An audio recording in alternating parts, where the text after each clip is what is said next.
Buenas noches. Estoy muy agradecida por la invitación. Espero poder aclarar algunas preguntas, algunas dudas acerca de la expulsión de España. Una cicatriz que no solamente los sefaradín llevan, sino es una cicatriz también en el corazón de los ashkenazim, de los judíos en general. Entonces, ¿sí podrías, Ceci, por favor?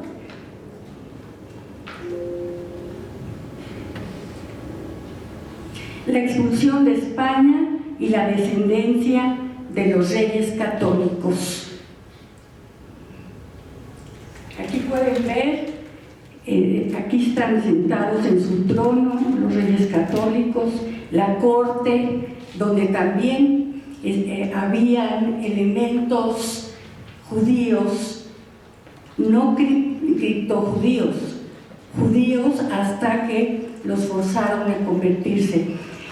Es una fotografía, una imagen muy interesante, donde los reyes, yo no sé si estaban pensando o no en la expulsión, no sabemos. Corría por entonces una leyenda. Fernando e Isabel, quizá ambos, habrían hecho una promesa devota, casi un voto, de expulsar a los judíos si Dios les ayudaba a eliminar el reino de Granada.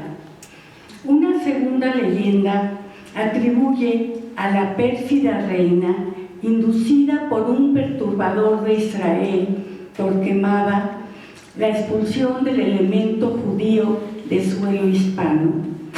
Mas Fernando, continúa la leyenda, descendiente por parte de su abuela, de la estirpe judía de los Enríquez, se resistía. ¿Cómo acudir a un judío descendiente de aquel Judas que vendió a Cristo? Por fin Fernando cedió a la voluntad de su consorte y reina, y un día de tinieblas y oscuridad, día de nubes y de densa niebla, hizo también voto solemne a Dios de que si conquistaba Granada, expulsaría a todos los judíos de su reino. Si bien los reyes católicos fueron apoyados por la grey judía en su ascensión al trono, y si bien estos la protegieron a su muy singular modo, no hay por qué menospreciar a los posibles pechadores de impuestos. Esto no evitó las medidas antijudías previas a la expulsión de 1492, ligadas sin lugar a dudas a las leyes de Toledo, mismas que nos recuerdan de alguna manera la solución judía del nazismo. Por lo pronto, se optó por el traslado y reordenación de las juderías. Su espacio vital fue reducido. Se les encerró con cada vez mayor rigor. No debían convivir con los judíos del ayer, ahora conversos al cristianismo, tampoco con los nacidos cristianos. La operación se inició en abril de 1481. Se levantaron cercas, se establecieron límites. Ningún judío podía abandonar su nuevo domicilio. No podían pernoctar fuera de sus fronteras, tan solo deambular de día mientras se mercaba para ganarse el pan. Al atardecer,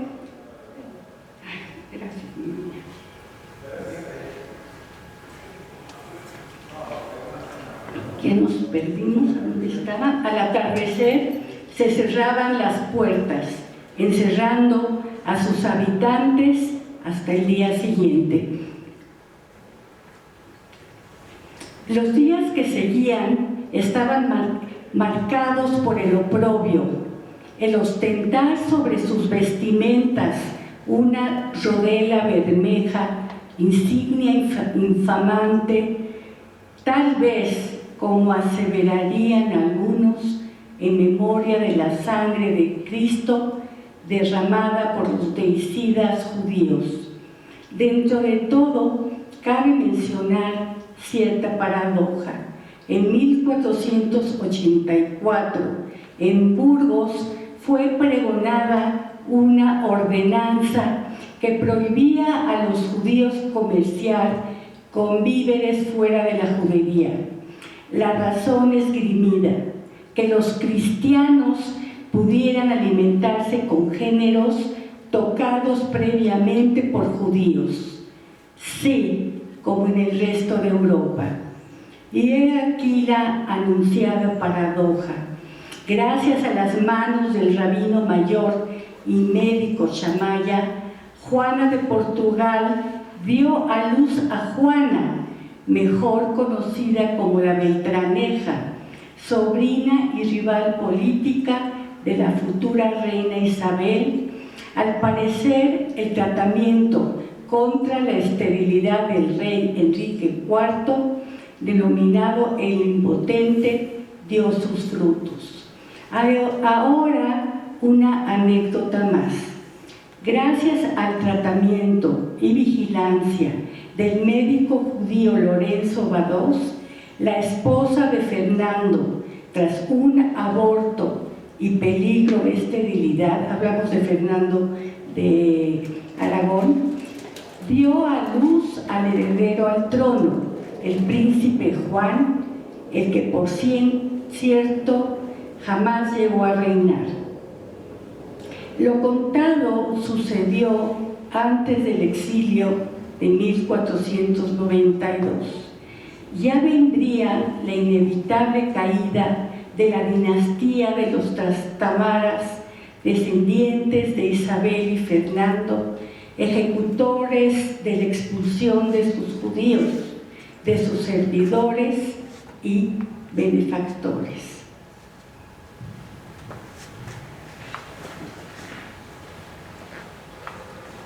Ojalá hubieran leído a Centó de Carrión, sabio rabino del siglo XIV, para quien la rueda del cielo jamás non esta queda, peora o mejora.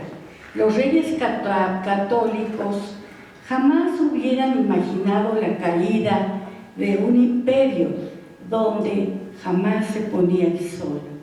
Tampoco se imaginaron que los judíos, apoyados por el gran turco, el enemigo declarado de España, habrían de florecer en el exilio, donde ayudaron a florecer, diseminando su saber, como en el caso de León Hebreo, descendiente de Abravanel, quien a pesar de la oferta real, salió al exilio con sus hermanos de destino y suerte. Aquí está la portada del libro de Centó de Carrión, se puede conseguir hoy día, es un libro muy recomendado del siglo XIV, donde proverbios judíos y de la cristiandad, así como del mundo del Islam, se conjugan y dan una especie de enseñanza proverbial ejemplar. Y sucedió antes y después del exilio. Esta es la foto, bueno, el retrato, ¿no? Y fotografía a su vez de don Isaac Abravanel. No sé si alguna vez vieron esta pintura, después fotografía, y vale la pena conocerlo, aunque sea en pintura. Señor Abravanel, una mancuerna histórica. Isaac Abravanel, Abraham, Señor, mancuerna de una época decisiva en la historia de un pueblo, el judío, de una nación, la española. ¿Quién era quién? ¿Por qué se los rescata de la amnesia, del olvido? Uno y otro, al parecer, tejieron, tramaron con fina hilatura sucesos de suma relevancia. Retornemos al pasado. 1487.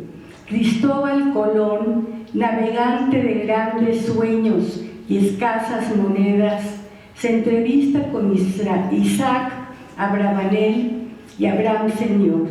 Les comunica sus sueños, solicita su apoyo moral y financiero.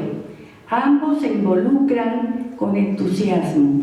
El primero hasta su salida a Italia el año de 1492. El segundo hasta su conversión al cristianismo y su cambio de nombre de señor a coronel. Por aquel entonces, aquí está Cristóbal Colón, me imagino que en las estampitas de la Escuela de los Niños han podido conocer y ahora reconocer al gran marino que presentamos aquí por lo relevante. Por aquel entonces, Cristóbal Colón surcaba la mar gracias, se dice, al empréstito del judío Santángel, o quizá, también se alega, gracias a las joyas de la reina, las que le quedaban tras una larga y afanosa guerra contra el infiel. Mas, ¿qué ha sucedido en el ínterin? ¿Qué detonante modificó el rumbo de sus vidas? Isaac Abravanel, figura mítica relacionada al rey David, también a Lisboa y al monarca portugués Alfonso V, a quien sirvió cabalmente. Sabio entre los sabios, hombre piadoso, comentarista de la ley, diestro estadista entre propios y extraños, aristócrata en sus maneras, sirvió asimismo a la corona española bajo Isabel y Fernando. Eran tiempos difíciles los de la Reconquista, y los buenos financieros, aunque fueran judíos, no estaban de más.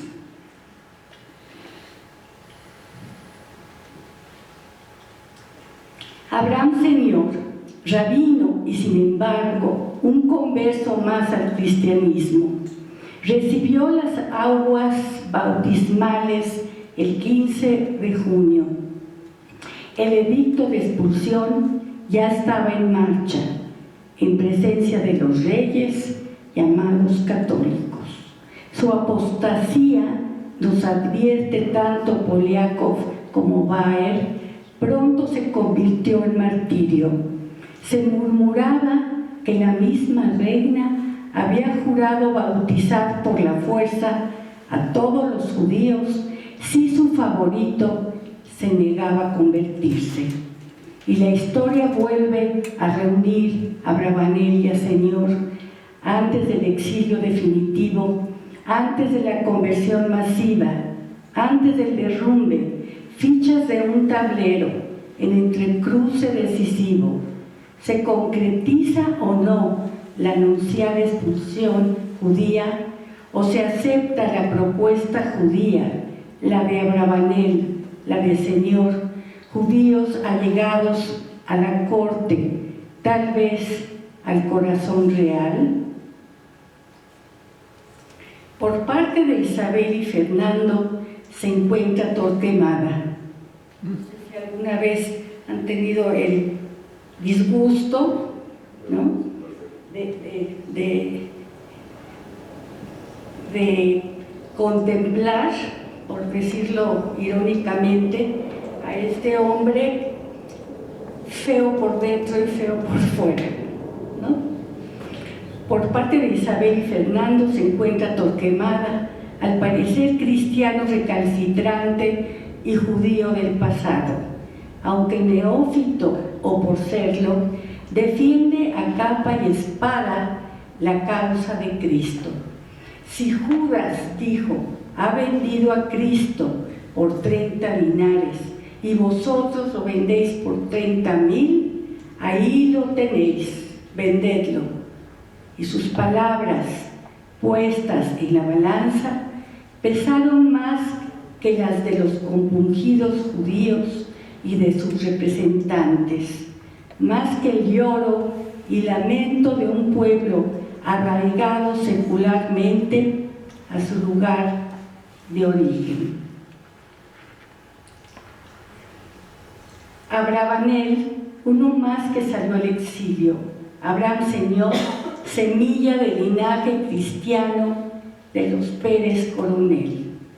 Las hojas del calendario se detienen en una fecha aciaga, una y otra vez para el judío errante, 9 del mes de Av. Por aquellos años, el 2 de agosto de 1492, inevitable día del destierro. Pronto Colón cumpliría con su destino y entre tanta oscuridad, Luis de Torres, judío bautizado, gritaría a viva voz la frase luminosa: tierra a la vista.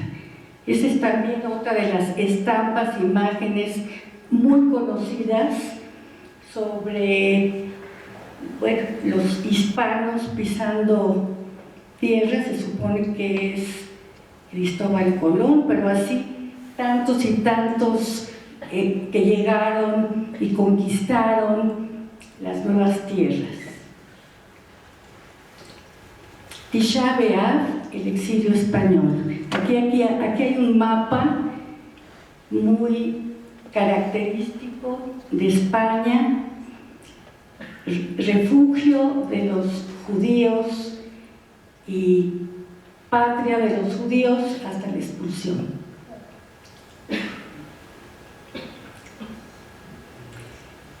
Quizá muchos lo ignoren, quizá pocos lo sepan, pero en tiempos de Alfonso XI, rey de Castilla y conquistador de Algeciras de manos sarracenas, un hombre de baja estirpe, más de innegable ambición e inteligencia, logró ascender en escala social, convirtiéndose en gran maestre de la Orden de los Caballeros de Alcántara. Su deseo: eliminar a los financieros judíos, desterrar a la población judía, confiscar sus bienes.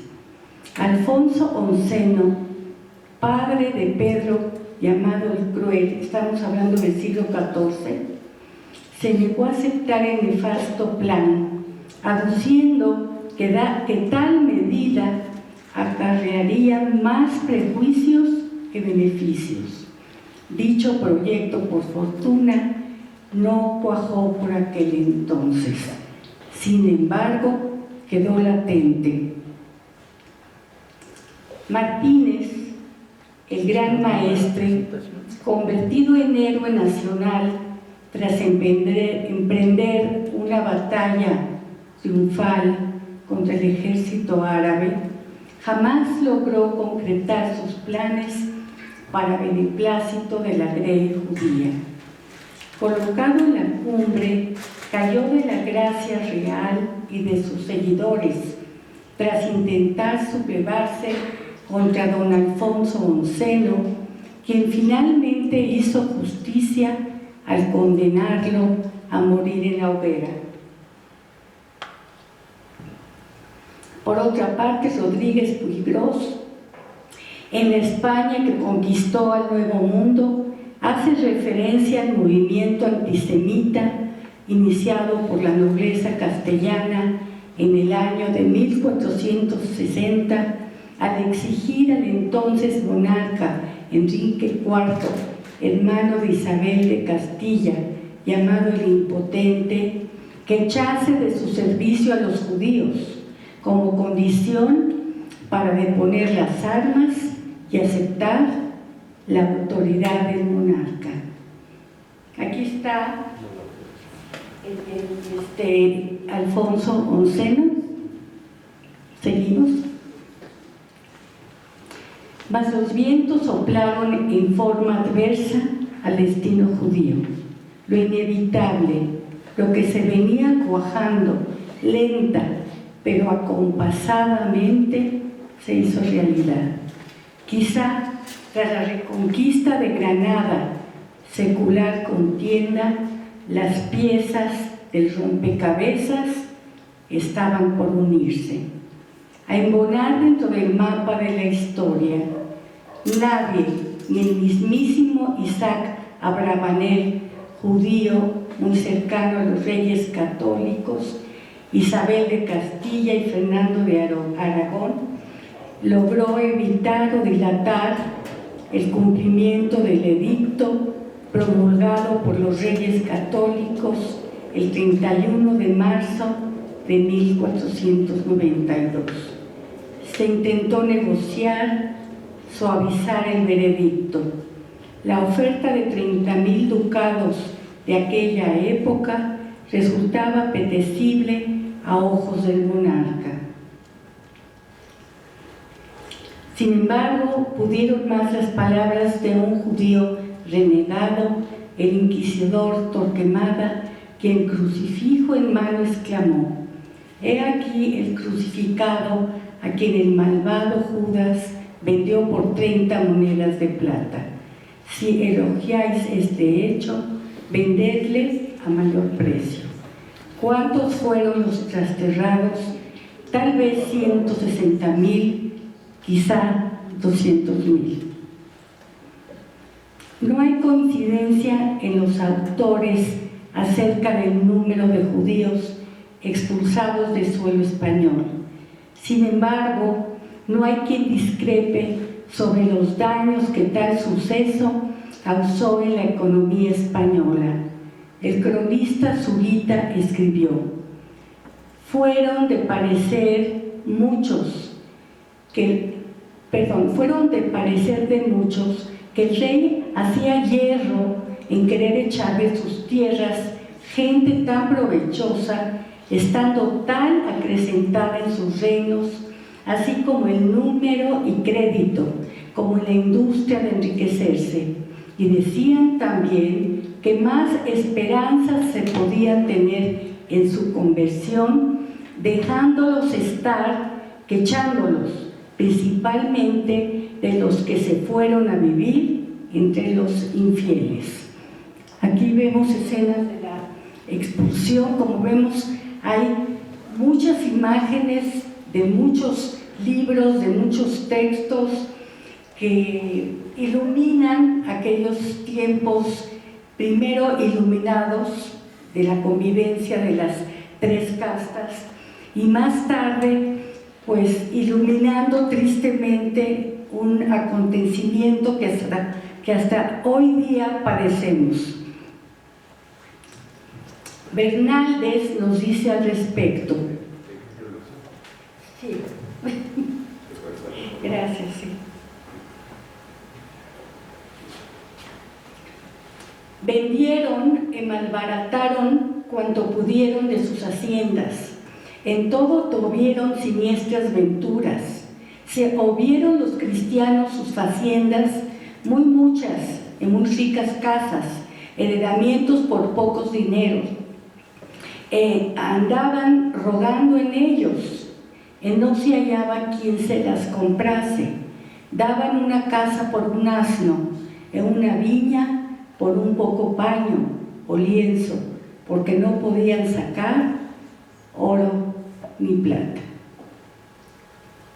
Martínez, gran maestre de la Orden de Calatrava, ya no estaba en el mundo de los vivos para haber convertido en realidad su plan, fraguado más de 100 años atrás. La fecha del nefasto acontecimiento, Tisha B'Av, el 9 día del mes judío de Az. Y aquí vemos el edicto de expulsión con todas las firmas y con todos las especificaciones que de algún modo marcaron el destino de muchos judíos. Creo que ya con esto acabamos. No sé si tengan alguna pregunta, algún comentario.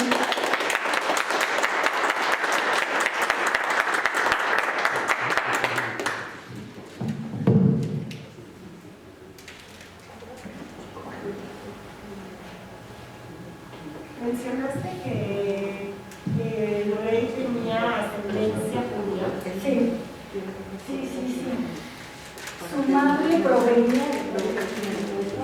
Su madre provenía de la familia de los Enríquez, sin H, y sí, todo se sabe que provenía de judíos, y sin embargo, bueno,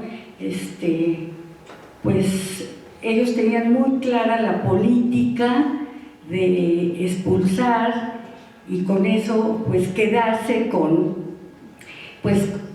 la riqueza de los expulsados. O sea, todo estaba perfectamente planeado, nada fue accidental, no se tocaron el corazón, ni tampoco Fernando de Aragón, ¿no? Lo primero era la política, el dinero, la economía, ¿sí? Segunda, hay una corriente que habla de la leyenda negra. Son los negacionistas. Igual que el Holocausto, exactamente igual que el Holocausto. O sea, quieren tapar un plumazo 400 años de antisemitismo, diciendo que no existió, que los que fueron expulsados fueron pocos, que no se les quitaron sus bienes. Las llaves. Que es pura propaganda. Sí. Igual que la Inquisición, siempre se quiere minimizar esas crueldades, porque realmente es en contra de los derechos humanos, bueno, en contra de la humanidad, todo, ¿no? Entonces dicen, no, nada más fueron los muy ricos a quienes ajusticiaron en la Inquisición porque tenían medios.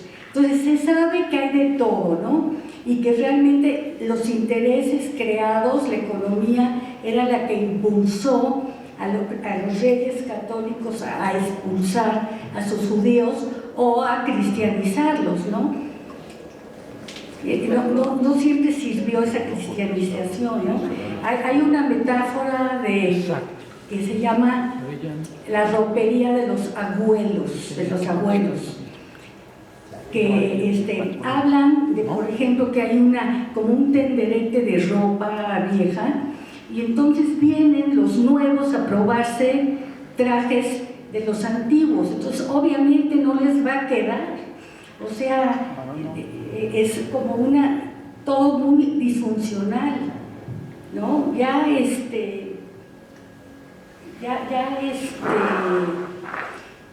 Pues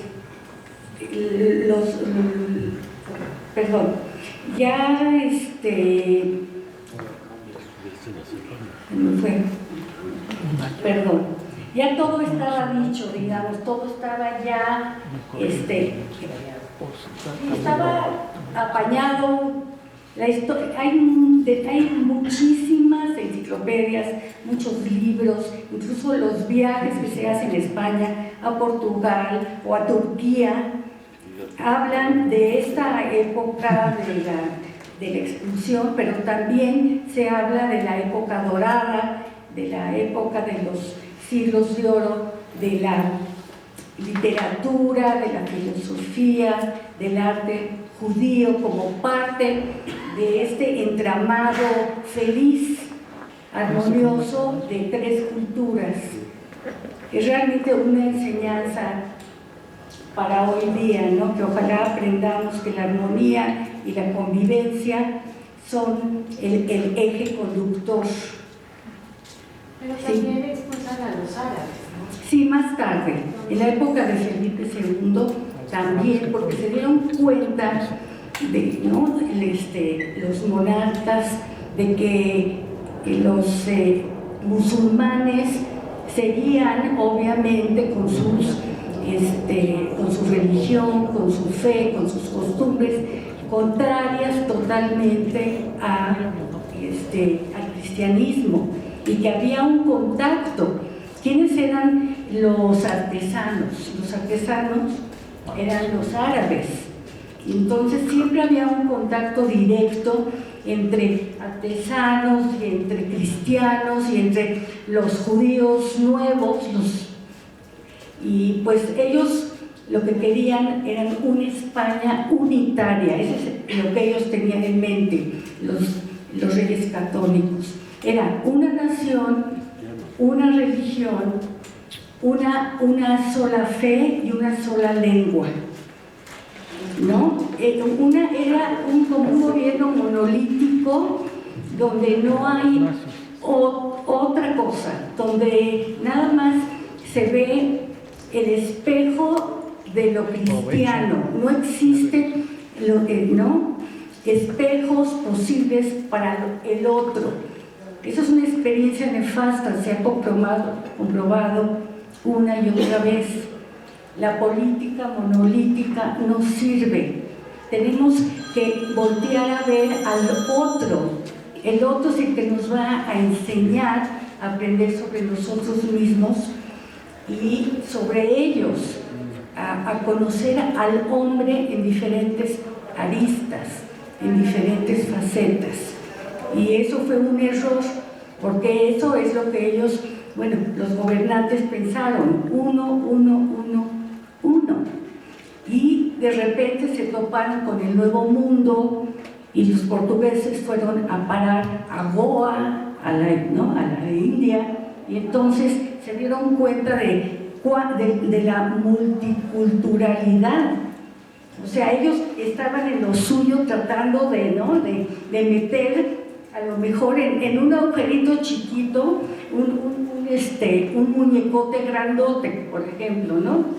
Y eso era imposible, y más cuando se enfrentaron de que había tantas novedades, tanta gente diferente, tantos idiomas, tantas pieles diferentes, tantas maneras de pensar diferentes. Yo creo que aunque ellos presumían de que en sus dominios no se ponía el sol, realmente ellos hubo un descalabro cuando se dieron cuenta realmente de sus errores. Quizá Felipe II no se dio cuenta, pero poco a poco España fue perdiendo territorios, fue perdiendo, pues, todos lo sabemos, ¿no? Poder, dominio, y se estrelló contra sus propias ideas fantasmagóricas, ¿no? Ese es el espejo de lo que fue la conquista en México, ¿no? Que trataron de desaparecer una cultura para crear una... Por eso, es que es imposible, es como un poco o un mucho el nazismo, ¿no? Que dices, no, ellos son los ¿cómo se llama? Los alemanes, bueno, ya sabemos, raza pura, y los demás es gente inferior, no solo inferior, sino en calidad de bichos, de insectos. Ya bien lo escribió Kafka, ¿no? Él como que previó de algún modo el Holocausto en su literatura, y en cambio muchos se escribió sobre el posible derrumbe, pero cuando no se quiere ver y cuando se tiene es lo que les digo, una idea monolítica, una idea de esto es lo válido, como en el nazismo.